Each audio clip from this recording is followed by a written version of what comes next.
சிவகாசி பக்கத்தில் இருந்து ஒரு ஊழியர் இரவு நேரத்துல இடத்துல போன் பண்ணி பேசுகிறார். ஐயா, இந்திய தேசத்துல இந்த நாட்டினுடைய ஒரு அதிபர், ஒரு தலைவர் ஆலயத்துக்கு உள்ள உட்கார்றாரு. ஆலயத்துல வந்திருக்கிறாங்க, ஜனங்கள் சந்தோஷப்பட்டாங்க, ஊழியக்காரர்கள் எல்லாம் சந்தோஷப்பட்டாங்க. கூட்டம் முடிந்த போது போன் செய்திகள் எல்லா இடத்துலயும் வந்து கொண்டிருக்கிறது. எங்க பார்த்தாலும் போன் ஒலித்துக் கொண்டிருக்கிறது. டிவியில நியூஸ் வந்து கொண்டிருக்கிறது. ஆலயத்தை நொறுக்குகிறார்கள், சகோதர சகோதரர்கள் அடித்து மண்டையை உடைக்கிறார்கள், எங்கு பார்த்தாலும் கலவரம் நடக்கிறது என்று சொன்ன போது இதற்கொரு வழி இல்லையா? யாரையா இதற்காக குரல் கொடுப்பார்கள்? யாரையா இதை தடுத்து நிறுத்த முடியும் என்ற வேதனையோட இரவுல ரொம்ப நேரம் பேசிக் கொண்டிருந்தார். வயதுக்கு மூத்த ஒரு ஊழியக்கார். இதற்கெல்லாம் காரணம் என்ன என்று அவரிடத்தில் நான் பேசிக் கொண்டிருந்தேன்.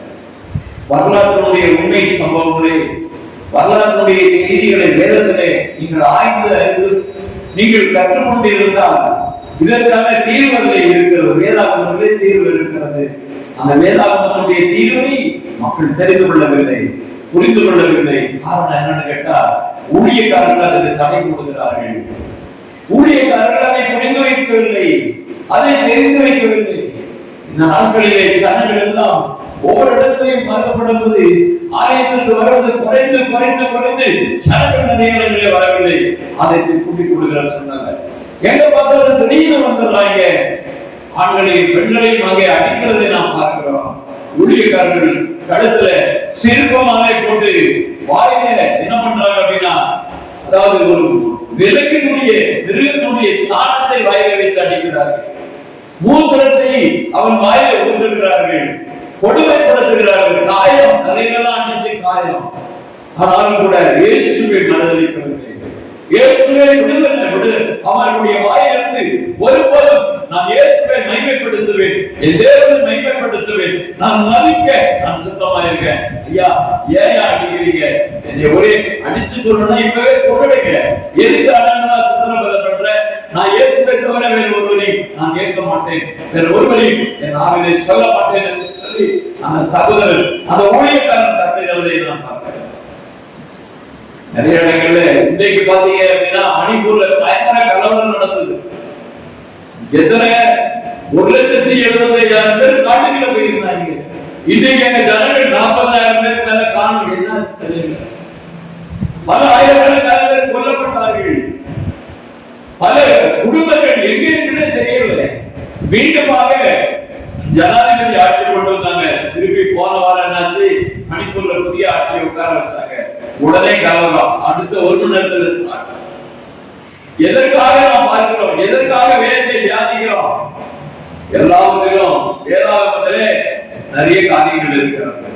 இன்னைக்கு நிறைய பள்ளிக்கூடங்கள் எல்லாம் கூட்டிட்டாங்க. 75 லட்சம் பேர் படிக்கக்கூடிய பள்ளிக்கூடங்கள் கூட்டி கிடக்குது இந்திய தேசத்திலே. காரணம் என்ன அப்படின்னு கேட்டா, வெள்ளைக்காரர்கள் இந்திய தேசத்திலே, இந்த தேசத்திலே வந்து கல்வியை கொடுத்தார்கள். கல்வி என்பது கிடைக்காது. நம்ம நாட்டுல யாருக்குமே கல்வி கிடைக்காது. ஒரு சில ஜாதிகளுக்கு கல்வியே கிடைக்காது. எங்கிருந்து வாசிக்க முடியும், தெரிந்து கொள்ள முடியும்? வெள்ளைக்காரர்கள் வந்தார்கள், எல்லாவற்றையும் கற்றுக் கொடுத்தார்கள், ஆங்கிலத்தை கற்றுக் கொடுத்தார்கள், வேதாகமத்தை புரட்ட ஆரம்பித்தார்கள். வேதாகமத்தை புரட்ட புரட்ட ஒவ்வொரு மனிதனுடைய வாழ்க்கை புரட்டப்பட்டது, கொட்டி போடப்பட்டது. அவருடைய வாழ்க்கை மாறி போய்விட்டது. அதனாலதான் இன்னைக்கு படிச்சாலும் நீ வேதாகமத்தை புரட்டுவே, அதனால உன்னுடைய வேதாகமத்தை படிக்க விடாம பண்றேன்னு சொல்லிட்டு இன்னைக்கு குழந்தைகளுக்கு எல்லாம் கல்வி மறைக்கப்பட்டு நிறைய பள்ளிக்கூடங்கள் கூட்டப்பட்டு கொண்டிருக்குது. சுப்ரீம் கோர்ட்டுக்கு தெரியாமலா இருக்கு, நீதிமன்றத்துக்கு தெரியாமலா இருக்கு, ஜனங்களுக்கு தெரியாமலா இருக்கு, எல்லாருக்கும் தெரியும். அப்படி திட்டம் என்ன அப்படின்னு கேட்டா, கல்வி யாருக்கு இருக்கோ அவங்கதான் ஆட்சியிலே உட்கார முடியும், அதிகாரத்திலே வர முடியும். மற்றவெல்லாம் வரக்கூடாது. நம்மளை அடிமையாக்கி நம்மளை கொடுமைப்படுத்தி கொலை செய்வதற்கான காரியத்தை இந்த தேசத்துல இன்னைக்கு இருக்கக்கூடிய சூழ்நிலை அது. இதற்கு பரிகாரத்தை கொடுக்கக்கூடிய ஊழியக்காரர்கள் வேதாகமத்திலிருந்து எடுத்து உரைக்க வேண்டிய பகுதியை நீக்கிவிட்டார்கள். இவர்கள் ஆண்டவருக்கு ஊழியம் செய்கிறார்களா? ஆண்டுடைய குழந்தைகளுக்கும் பிள்ளைகளுக்கும் அவர்கள் ஊழியம் செய்கிறார்களா, உதவி செய்கிறார்களா? ஊழியர்கள் என்ற போர்வையிலே சாத்தானுக்கு ஊழியம் செய்கிறவர்கள் கொள்ளை கொள்ளையாக பணத்தை அடித்து பொருளாதாரத்தை குவித்து வைத்துக் கொண்டு இன்றைக்கு என்ன செய்கிறார்கள்? ஜனங்களுக்கு ஏதாவது ஒரு நிலை வந்தா போய் ஜெபம் என்று சொல்லுவார்கள். அப்படியா வேலை கற்றுக் கொடுக்கிறது? எனக்கு அருமையான தேவனுடைய பிள்ளைகளே, உலகத்தில் உங்களுக்கு நல்லா தெரியும், இந்த தேசத்துல ஒரு பாரசீக மன்னன் இருந்த போது இந்த உலகம் முழுவதும் ஆண்டு கொண்டிருந்தார். அந்த நாட்களில் அவருடைய மனைவி பக்தி என்கிறவள், மகாராணியா இருக்கிறவள், அன்றைக்கு ஆண்டவர் மகாராஜாவுடைய கட்டளைப்படியாக அவரை வர வேண்டும். அவருடைய தாதிமார்கள் எல்லாம் அலங்கரித்து எல்லாம் ஆயத்தம் பண்ணி கொண்டு வரும்படியாக இருந்தபோது ராஜாவுடைய கட்டளையும் ராஜாவுடைய திட்டத்தையும் அவள் எதிர்த்தாள். நான் வரமாட்டேன் என்று சொன்னார். வரலாறுகளை பார்த்து கொண்டிருக்கும் போது இது ஆண்டவருடைய திட்டம் என்பதை இதுவரைக்கும் யாருடைய வாயிலும் வரல. இந்த பக்தி என்கிற மகாராணி தன்னுடைய பதவியை இழந்து போகும்போது இதில் ஒரு திட்டத்தை ஆண்டவர் வைத்திருக்கிறார் என்பதை இந்த நாட்களிலே நாம் அறிந்து கொள்ள வேண்டும். எப்படி என்று பார்க்கப்படும் போது ஆமான் என்கிற ஒருவர் தன்னை தேவனை போல மக்கள் மத்தியிலே அவர் கடந்து செல்லும் போது அவனுக்கு என்ன செய்வார்? ஜனங்கள் பணிவார்கள், பிரபுக்கள் பணிவார்கள், ஓரவர்கள் எல்லா ஜனங்களும் அவனை பணிந்து கொள்ள வேண்டும், அவருக்கு வணக்கம் தெரிவிக்க வேண்டும். ஆனால் வேதாகமத்திலே படித்த யெகோவா தேவனுடைய பிள்ளைகள் ஆண்டவர் ஒருவருக்கு என்று வேறு ஒருவருக்கு வணக்கம் செலுத்த மாட்டார்கள், பணிய மாட்டார்கள் என்பதை அவன் அறிந்திருந்தான். மொர்தெக்காய் என்ற யூதன் என்ன பண்ணான் அப்படின்னு கேட்டா, அவனை வணக்கமும் செலுத்தல, மரியாதையும் காட்டல. அவனை பார்த்து விட்டு அவன் செல்லும் போது அவனுக்கு கோபம். ஒரு நாள் வருகிறான், அவன் இப்படி பார்த்து கொண்டு அவன் போகிறான். எல்லாரும் என்னை மதிக்கிறான், என்னை மதிக்கலையே. அவனுக்குள்ள இதயத்தில கோபம். இந்த ஜனங்கள் யெகோவா தெய்வத்தை வழிபடுகிற இந்த ஜனங்கள் என்னை மதிக்கவில்லையே என்கிற ஒரே காரணத்தினாலே உலகம் முழுவதும் இருக்கிற இந்த யூத ஜனங்களை கொல்ல வேண்டும் என்கிற ஒரு திட்டத்தை அவன் உருவாக்கினான். இன்றைக்கோ அதுதான் நடந்து கொண்டிருக்கிறது. இந்திய தேசத்திலே ஆண்டவராய இயேசு கிறிஸ்து மாமிசத்திலே வந்த கர்த்தர் நமது ஆண்டவர். அவரை வழிபடுகிற ஜனங்களை கொலை செய்ய வேண்டும் என்கிற ஒரு திட்டம் இந்த தேசத்திலே இருந்து கொண்டிருக்கிறது. ஆமானை போல ஒருவன் இருக்கிறார். ஆமானை போல ஒருவன் இந்த உலகத்தை எல்லா ஜனங்களையும் தீர்த்து கட்டும்படியாக இந்த பூமியிலே என்ன செய்யலாம்? சர்வ சங்காரத்தை உண்டாக்க வேண்டும் என்று அவன் செய்து கொண்டிருக்கிறார். அன்றைய காலகட்டத்திற்கு இந்த காலகட்டத்துக்குள்ள அடையாளத்தை நீங்கள் பாருங்கள். எங்க பார்த்தாலும் கிறிஸ்தவர்கள் பகைக்கப்படுகிறார்கள், இஸ்லாமியர்கள் பயக்கப்படுகிறார்கள். இந்த காலகட்டத்திலே தாழ்த்தப்பட்டவர்கள், பிற்படுத்தப்பட்டவர்கள், ஏழை பாடைகள், இந்த அதாவது மலையிலே இருக்கக்கூடிய மலைவாசிகள் இவர்களெல்லாம் புறக்கணிக்க வேண்டும், இவர்களெல்லாம் தள்ளிவிட வேண்டும். ஏன்னா படிச்சுட்டு வந்துடக்கூடாது. அவர்களுக்கு ஓட்டமில்லை இருந்தா அவர்கள் அதிகாரத்துக்கு வருவார்கள், அவர்கள் பணிய மாட்டார்கள், அவர்களை அடிமையாக்க வேண்டும் என்கிற திட்டத்தில் தான் இந்த தேசமானது இன்னைக்கு செயல்பட்டு கொண்டிருக்கிறது. அன்றைய நடந்த காலகட்டத்தில் நடந்தது போல இந்த காலகட்டங்களில் நடக்கிறது. இதற்கு ஆண்டவர் என்ன யோசனை கொடுக்கிறார்? அந்த யெகோவா நன்றி கொடுத்த யோசனை ஆண்டவருடைய சமூகத்திலே ஜெபித்தார்கள். 3 நாள் தண்ணீர் குடிக்கவில்லை, ஆகாரம் புசிக்கவில்லை. தம்முடைய இருந்த நிலைகளிலே தேவனை நோக்கி கதறினார்கள், கண்ணீர் வடித்தார்கள். ஆண்டவர் ஒரு பெரிய காரியத்தை செய்தார் என்று நாம் பார்க்கிறோம். எப்படி நடந்தது இந்த அதிசயம்? யாரோ ஒரு அதிகாரத்திலே போய் உட்காரக்கூடிய இந்த சம்பவம் நடந்தது.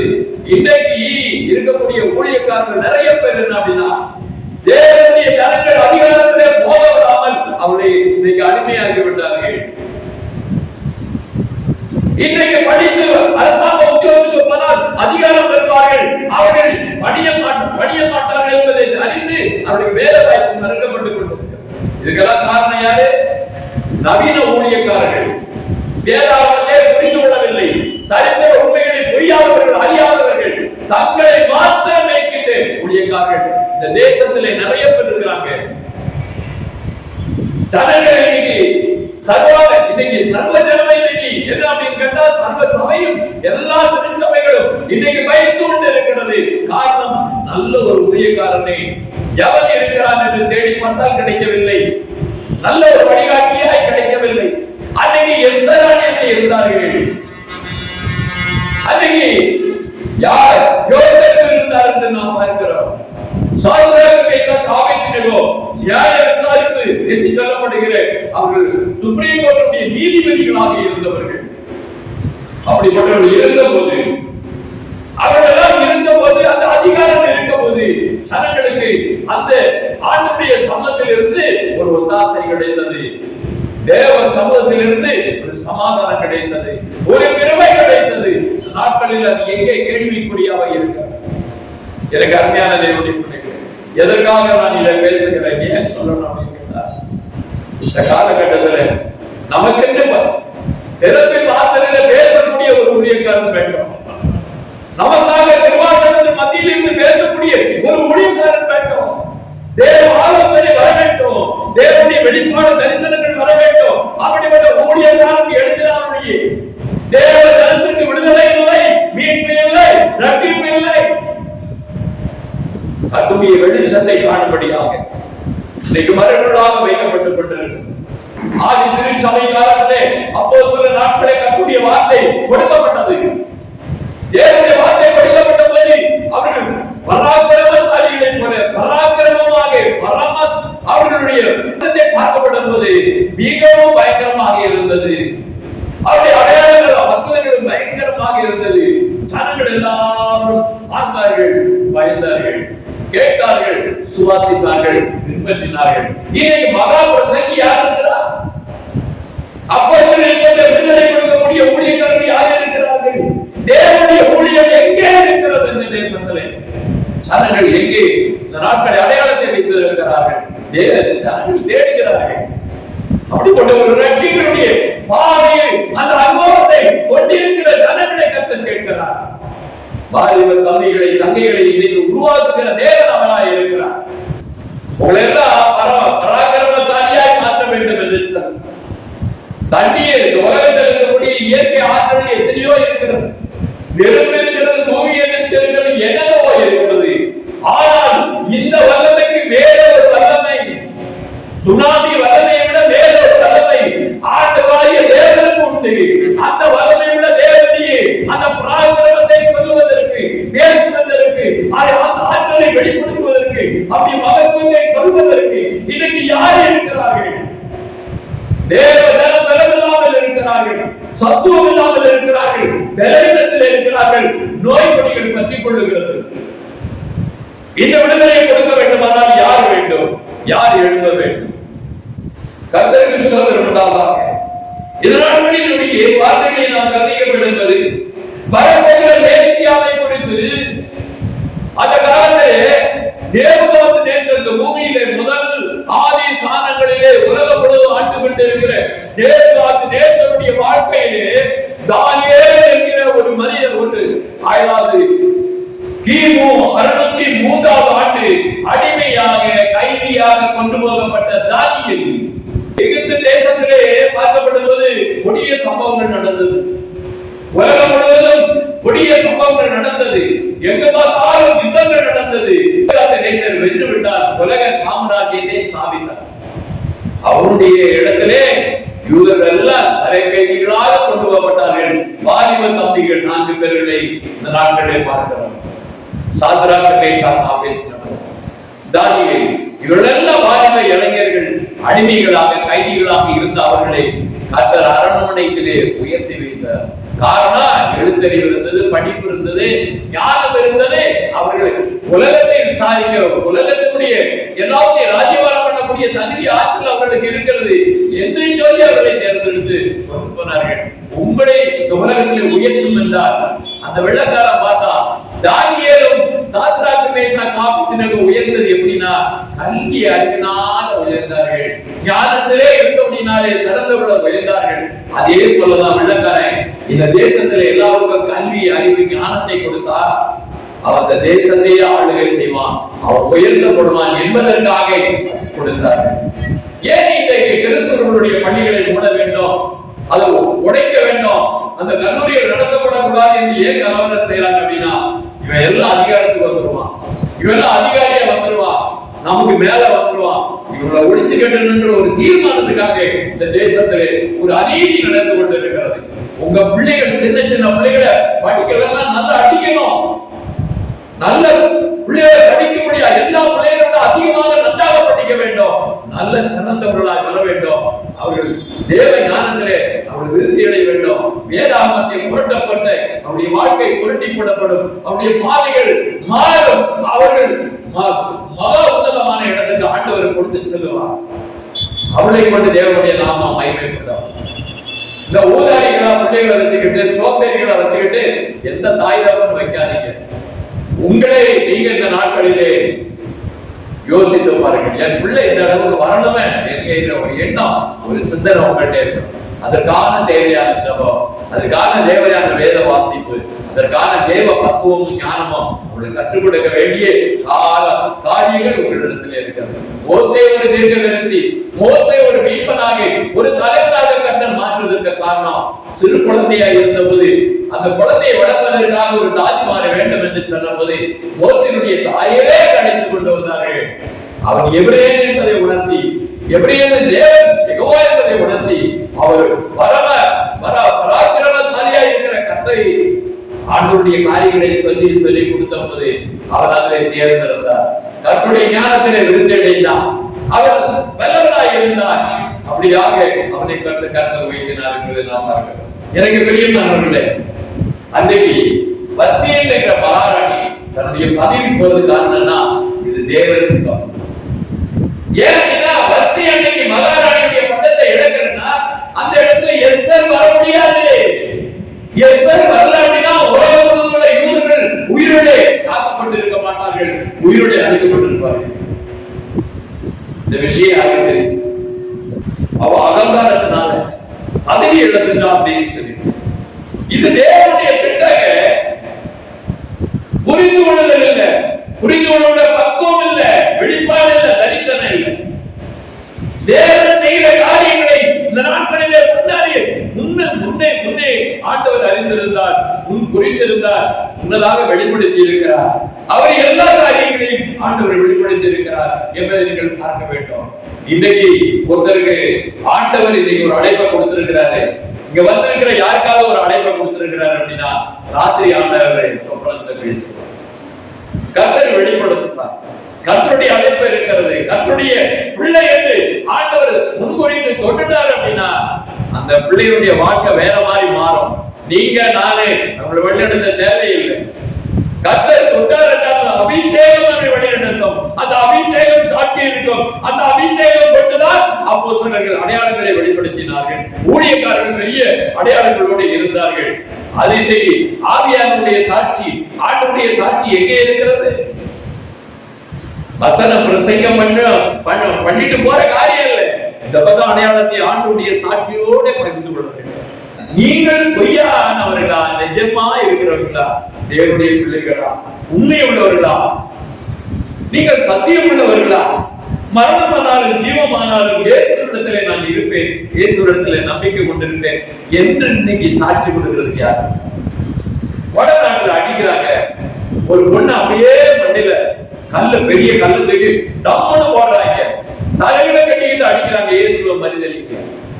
உண்மை, நான் நிஜமான தேவனுடைய பிள்ளை என்று உயிரோடு கொல்லப்படுவதை பார்க்கிறோம். ஆண்டவரை மறுதலிக்கவில்லை வடநாட்டில். இந்த தமிழ்நாட்டில் சொல்லுங்க, இந்த பகுதியில் சொல்லுங்க, உண்மையானவர்களா, நிஜஸ்தர்களா, முடிவுபடித்த நிலைத்திருக்கிறவர்களா தெரியும். ஏன் எழுப்புதல் வரல? ஒரு காரியத்தை நல்லா தெரிந்து கொள்ளுங்க. பஞ்சாப்ல ஒரு சர்தார்ஜி குடும்பம், ஒரு சீக்கிய குடும்பம், ஒரு குடும்பம் மிகவும் பணக்கார குடும்பம், பெரிய குடும்பம், ரொம்ப பக்தியான குடும்பம். ஆனா ஒரு நாள் ஆண்டவருடைய சொப்பனம், தரிசனம் அங்க அந்த குடும்பத்துக்கு வந்துச்சு. அந்த குடும்பத்தில் அந்த தரிசனம், சொப்பனம் இறங்குச்சு. தேவ வல்லமை வெளிப்பட்டது. அந்நிய வார்த்தை தீர்க்க தரிசனம் அப்போஸ்தலருடைய புத்தகத்திலே எழுதப்பட்ட அந்த குடும்பத்துக்குள்ள நடந்தது.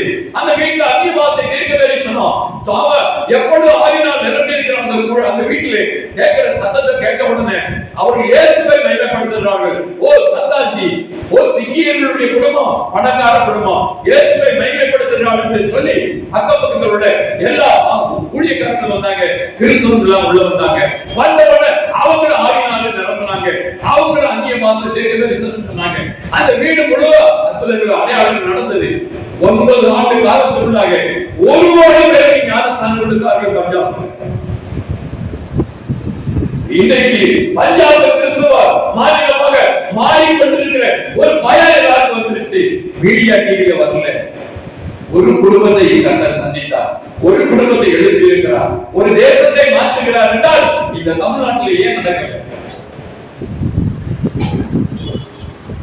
உண்மையான ஆவியானவரே இருக்கிறாரு, அவங்ககிட்ட இருக்கிறாரா?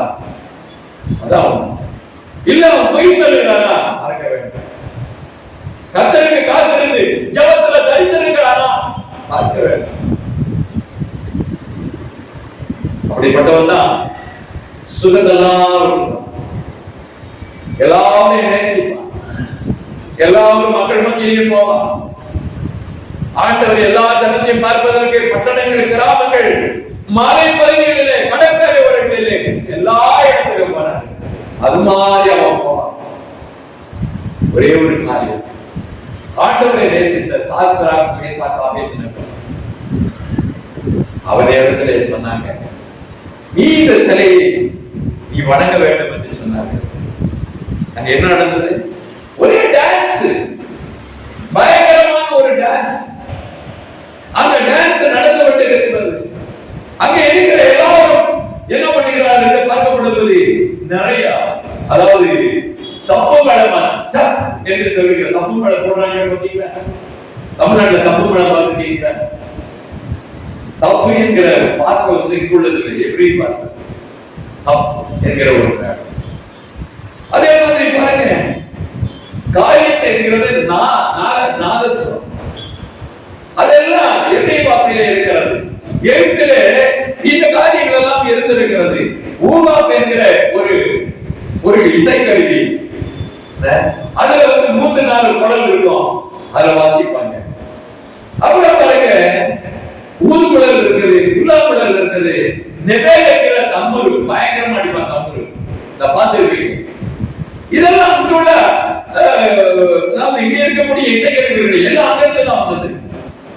அங்கே இருந்து வந்த இந்த இசைக்கருவிகள், கிண்ணம், வீணைகள், சுரமண்டலங்கள், அது கம்பிகளினால் மீட்டுகிற ஒரு காரியம். இது எல்லாத்தையும் அங்கே வைத்திருக்கிறார்கள். இந்த பக்கமாக இசைக்கருவிகள், அங்கே இசைக்கருவிகள், பூமி அதிரத்தக்கதாக முழக்கப்படுகிறது. ஊழிகளை வாசிக்கிறார்கள். அங்கே பார்க்கப்படும்போது யாருடைய சிலை இருக்கிறது என்று பார்க்கப்படும்போது அந்த தேவதாஸ் தேசருடைய பொன்னான சிலை வைக்கப்பட்டிருக்கிறது. 20 அடி 20 முழம் உயரத்துல வேட, அதுக்கு மேல 100 அடி உயரத்துல பொன்னான சிலை இருக்கிறது. 12 அடி சுற்றிலே அகலத்திலே அவருடைய சிலை இருக்கிறது, கம்பீரமாக இருக்கிறது. இந்த வேத நாடுகள் முடக்கப்படும் போது எல்லாரும் படித்து கொள்ள வேண்டும். ஊரிலே தேசத்திலே இருக்கிற சகல ஜனமும் அணிந்து கொள்ள வேண்டும், பிரபுக்கள் பணிய வேண்டும். ஆனால் ராஜாக்களிடத்தில் வந்தார்கள். யார் வந்தா? இந்த கல்தையே வந்தார். இந்த கல்தையை என்ன பண்ணா அப்படின்னா, சோபியம் சொல்லுகிறவன், குறி சொல்லுகிறவன், மாந்திரீகம் பண்ணுகிறவன், இந்த மாதிரியான ஆளை என்ன பண்ணா, சாஸ்திரங்கள் சொல்லுகிற இந்த கல்தையர்கள் என்ன பண்ணா, ராஜாவுடைய காலிலே போய் ஓதினார்கள். என்ன ஓதினார்கள்? நீர் நியமித்த இந்த அரசாங்கத்திலே நீர் வேலைக்கு வைத்திருக்கிற இந்த யூதர்கள் யெகோவா தேவனை தவிர நாங்கள் வணங்க மாட்டோம் என்று சொல்லுகிறார்கள் என்று சொல்லி காதிலே போட்டு என்ன பண்ணார்கள்? அவனிடத்திலே உறுதியாக சொன்னார்கள். இதே காரியத்தை நீங்கள் பார்க்கப்படும்போது வேதாகமத்தில் எடுத்துக்கொள்ளுங்கள். இந்த காலகட்டங்களில் நடக்கிற சங்கதியும் அதுவாகத்தான் இருக்கிறது. தானியேலுடைய புத்தகம் 6வது அத்தியாயத்திலே 5வது வசனம். அப்பொழுது அந்த மனுஷர் நாம் இந்த தானியேலை அவருடைய தேவனை பற்றிய வேத விஷயத்திலே குற்றப்படுத்தும் முகாந்தாரத்தை கண்டுபிடித்தாலுடைய அவனை வேறு ஒன்றிலும் குற்றப்படுத்தும் முகாந்தரத்தை கண்டுபிடிக்க கூடாது என்றார்கள். அதுதான் இந்த பிசாசு மக்களுடைய கூட்டத்துல இன்னைக்கு ஆராதனைக்கு வந்திருந்தா மதம் மாத்திரான்னு சொல்லி அந்த விஷயத்துல பிடிக்கிறான். அன்னைக்கு போட்டிருக்கக்கூடிய திட்டத்தை இன்னைக்கு போட்டிருக்கிறாங்க. இன்றைக்கு ஆலய வழிபாட்டுடைய உள்ள வந்து ஆராதனையை கெடுத்து தடுத்து அடித்து குற்றம் சுமத்தி அங்க ஆராதிக்கிறவெல்லாம் கொண்டு போய் மதம் மாத்திரான்னு சொல்லி கேட்கிறது. வேற விஷயத்துல கிறிஸ்தவ என்னைக்கும் குற்றம் சொல்ல முடியாது, குற்றம் கண்டுபிடிக்க முடியாது. அவர்களுக்கு வேலையே என்ன அப்படின்னா அந்த தேவனை வழிபடக்கூடாது, தடை செய்ய வேண்டும். வேற எந்த கான்செப்டும் கிடையாது. இதை புரிந்து கொள்ளுங்க. அன்னைக்கு உள்ள கான்செப்ட், அன்னைக்குள்ள அதே யுத்தம் தான், அதே சங்கடங்கள் தான், அதே முறையை தான் நீங்க கையாளுகிறான் சாத்தான். நல்லா தெரிந்து கொள்ளுங்க. சாத்தான் கொடுத்த ஞானம் இது. கல்தையுடைய புத்தி, அந்த கோத்தியக்கார புத்தி, அந்த மாந்திரியத்துடைய புத்தி, அந்த அந்த எண்ணத்தில் இருக்கக்கூடியவர்கள் யார் என்பது உங்களுக்கு தெரியுது. தேசத்தில் அவர்கள் குறைந்தவர்களெல்லாம் மதம் மாற்றம் ஆராதனை முறைகளிலே இவர்கள் எல்லாம் செய்கிறது தவறு என்று சொல்லுவதை தவிர வேற ஒண்ணுமே தெரியாது. உங்க மேல குற்றம் சுமத்துறதுக்கு அவங்களுக்கு வழியே கிடையாது. இதைத்தான் அன்னைக்கு செய்தார்கள், இன்னைக்கு செய்ய. அந்த கல்லையன் யாருன்னு நினைக்கிறீங்க? அங்க இருந்த கல்லையன் தாங்க இன்னைக்கு இந்தியாவில் இருக்கிறான். அதே கல்லையுடைய கூட்டம் தாங்க இருக்கு. நாள் பார்க்கிறது, பஞ்சாங்கம் பார்க்கிறது, மாத்திரியம் பண்றது, முழுமணம் ஓதுற அதே கல்லைய கூட்டம் தான் இந்திய தேசத்திலே இருக்கிறது. அவர்களுக்கும் தேவனுடைய பிள்ளைகளுக்கும் தான் பிரச்சனை. அதைத்தான் நீங்க நல்லா தெரிந்து கொள்ள வேண்டும். ஜூலியஸ் சீசருடைய காலத்துல கிமு 42ல என்ன பண்ணார்கள்? இந்த கல்லையர்களை போல அன்றைக்கு இருந்த பூஜாரிகள் அவரிடத்திலே ஒரு கோரிக்கை வைத்தார்கள். நாங்கள் ஆண்டவருடைய பிரதிநிதிகள், எங்களுக்கு நாங்கள் ஆண்டவனை வழிபாடு செய்கிற வர மக்களுக்கு நாங்கள் எல்லாருக்கும் பிரசாதம் கொடுக்கிறோம். நீங்கள் அவர்களை எங்களை ஆண்டவருடைய பிரதிநிதிகளை மதிக்க நீங்கள் ஜனங்களுக்கு உத்தரவு போட வேண்டும் என்று சொன்னார்கள். ஒரு சட்டத்தை கொண்டாங்க. அவர்கள் உயர்ந்தவர்கள், இறைவனுடைய பிரதிநிதிகள் என்று சொல்லி அன்னைக்கு அந்த சட்டம் வந்தது. அதுல இருந்துதான் இந்த வரைக்கும் ஓடிக்கொண்டிருக்கிறது. யாருக்காவது தெரியுதா அந்த விஷயம்? வேதாந்தத்துடைய உண்மைகள் என்ன, வரலாறு என்ன சொல்லுகிறது, நாளை என்ன சம்பவம் நடக்கும், அதுக்கு என்ன மாதிரி நீங்க பயிற்சியாக வேண்டும், அதற்கு நீங்கள் என்ன யுக்தியை கையாள வேண்டும், உங்களுடைய புத்தி எப்படி நீங்கள் தீட்டிக் கொள்ள வேண்டும், அதுதான் முக்கியம். இன்னைக்கு நிறைய கட்சிகள் இருக்கிறது. ஏன் போட்டி போட்டு குடிக்கிறான் அப்படின்னா, அவன் அதிகாரத்துல வந்துட்டான் அப்படின்னா, ஒரு எம்எல்ஏ எம்பியா வந்துட்ட உடனே உனக்கு அதிகாரம் கிடைச்ச உடனே அவன் பேசுகிற அவனுடைய மவுசே வேற. அதிகாரிகள் பயப்படுறான், அரசாங்கம் பயப்படும். அந்த அதிகாரத்துல நீங்க வரணும். அரசாங்கத்தில் அன்னைக்கு இருந்தாங்க நம்ம ஆட்கள், அந்த மரியாதை இருந்தது. அடிமைப்படுத்துறதுக்கு கொடுமைப்படுத்துறதுக்கு முயற்சி பண்ணும்போது நம்ம ஆட்கள் அதிகாரத்துல வந்தபோது தடுக்கப்பட்டது. இன்றைக்கு அது புரிந்து கொள்ளல. நிறைய பேர் இருக்கிறான், பைத்தியம் தான் இருக்கிறான் நிறைய. ஐயா நமக்கு அது வேண்டாம், பேசாம ஜெபம் பண்ணணும் ஐயா. நம்ம எலெக்ஷன்ல எம்பி எல்லாம் ஆகக்கூடாது, மந்திரி ஆகக்கூடாது, நம்ம படிச்ச பெரிய உத்தியோகத்துக்கு எல்லாம் போக கூடாது, நம்மள ஆண்டவர் தெருவிலே போக சொல்லி இருக்கிறாரு. இப்படி பைத்தியக்காரங்க நிறைய பேர் தவறாக இன்னைக்கு தவறான கண்ணத்தை அழைக்கப்பட்டால் ஒழிய இந்த ஊருக்கு எவனும் வர முடியும். இந்த அழைப்பு வேணும். ஆண்டவர் கொடுக்கக்கூடிய அழைப்பு யாருக்கு இருக்கிறதோ அவன் தான் ஊழியக்காரனா முடியும், அவன் தான் நிக்க முடியும். அல்லேலூயா. அவன் தான் செய்ய முடியும். அவன் ஆண்டவர் அவனை பக்குவப்படுத்தி வைத்திருக்கிறார், அவனை அழைத்திருக்கிறார், அவனை உருவாக்குறது அவர்தான். அவர் உள்ளே இருந்து ஆண்டவர் கிரியை வெளிப்படுத்துவார்.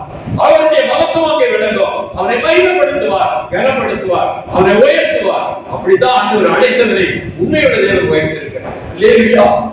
இப்படிப்பட்ட ஒரு காரியத்துக்குள்ளாக நாம் கடந்து வர வேண்டும். இன்னைக்கு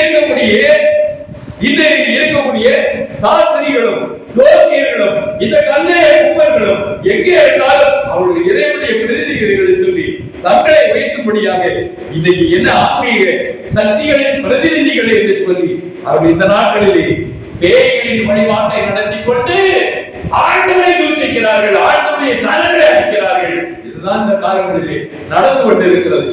ஐயா எவ்வளவு இசைக்கருவிகளை பத்தி உங்களுக்கு சொன்னேனே, இந்த இசைக்கருவிகள் என்ன சந்தோஷம் இருக்கு, என்ன மாதிரி டான்ஸ் இருக்குது, என்ன மாதிரி நம்ம ஆளுநர் சேர்ந்து போட்டுக்கிட்டு ஆடலாம். இந்த இசைக்கருவிகள் நல்லா இருக்கும். கடைசியில் என்ன அப்படின்னு கேட்டா உருது வாத்தியம் இருக்கும், முழக்கு வாத்தியம் இருக்கும், பக்க வாத்தியம் இருக்கும். எல்லா டமுக்கு இருக்கும், எல்லாம் இருக்கும், தப்புத்தாளங்கள் இருக்கும், எல்லாம் இருக்கும். ஆனா கடைசியில அந்த இசைக்குள்ள நீ போன அப்படின்னா, உலகத்துல 2 விதமான இசைகள் இருக்கிறது.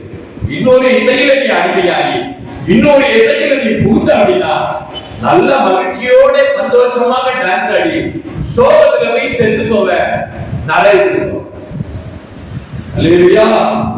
ஒரு இசை இருக்கிறது. ஆண்டுடைய பிரியமான தேவனுடைய பிள்ளை, ஆண்டுடைய பாடல்களுடைய இசைகளே நீங்கள் கடந்து வாருங்கள். அவரை நாம் மையப்படுத்துவோம். அந்த இசையிலே ஆண்டுடைய பேரானந்தம் இருக்கிறது. அந்த பாடல்களிலே, அந்த வரிகளிலே அபிஷேகம் இருக்கிறது. அதற்குள்ளாக கடந்து போவது நித்திய காட்டிலே நாம் சந்தோஷமாய் போய் சேர்வோம். அப்படியாக கர்த்தர் நம்மை அடைந்திருக்கிறார். இந்த உலகத்திலே தன்னை முழுமையாக ஒப்புக்கொள்கிறது மாத்திரமே ஆண்டவர் மீட்கப்பட்ட ஒரு அடையாளத்தை சாத்ராக் மேஷாக் ஆபேத்நேகோ அவள் முழுமையாக தேவனுக்கு அர்ப்பணித்தார்கள். எங்களை கொன்று போட்டாலும் நாங்கள் இந்த சிலையை வணங்க மாட்டோம், எங்களை கொன்று போட்டாலும் நான் வணங்க மாட்டேன் என்று சொல்லி, உங்களுடைய ராஜாவுக்கு பெரிய வணங்க, பெரிய கடவுள் என்று சொல்லி ஆணித்தரமாக அறிக்கையிட்டார்கள். அவ்வளவு முழு நம்பிக்கை, முழு விசுவாசம். அப்படிப்பட்டவர்களுக்கு தான் கர்த்தர் அடையாளத்தை கொடுத்தார். அப்படிப்பட்டவர்களாக கர்த்தர் உயர்த்தினார். அல்லேலூயா. நீங்கள் சாமானியவர்களாக இல்லாதபடி, நீங்கள் பெரிய ஆட்களாக பார்க்கும்படியாக முழு நம்பிக்கை உள்ளவர் பெரிய ஆளாக, முழு ஆசீர்வாதம் கொடுக்கிறார், முழுமையாக உயர்த்துகிற தேவர் அவராக இருக்கிறார். கடைசியில் என்னாச்சு அப்படின்னா, நேபுகாத்நேச்சர் சரணடைந்தார்.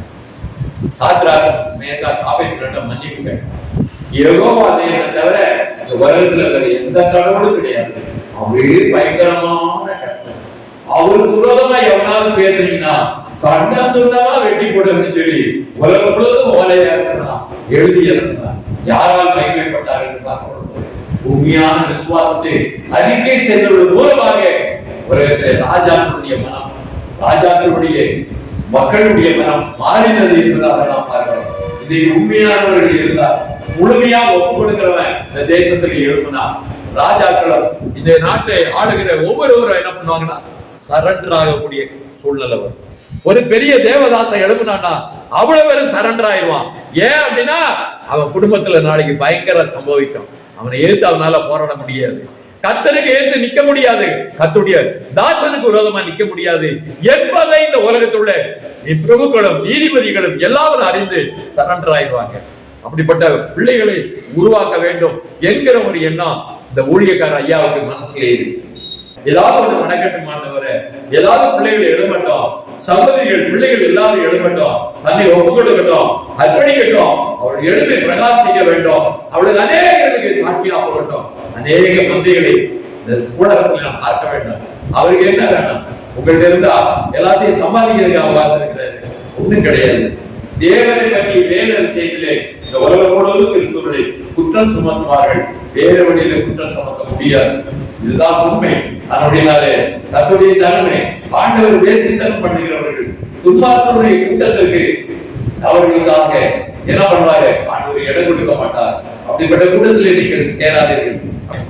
அந்த சாத்ராக் மேஷாக் ஆபேத்நேகோ அவர்கள் அந்த 30 முழம் உயரம் 100 அடி, 6 முழம் 12 அடி, இப்படியாக ஒரு சிலையை நாங்கள் பணிந்து கொள்ள மாட்டோம், வணங்க மாட்டோம்.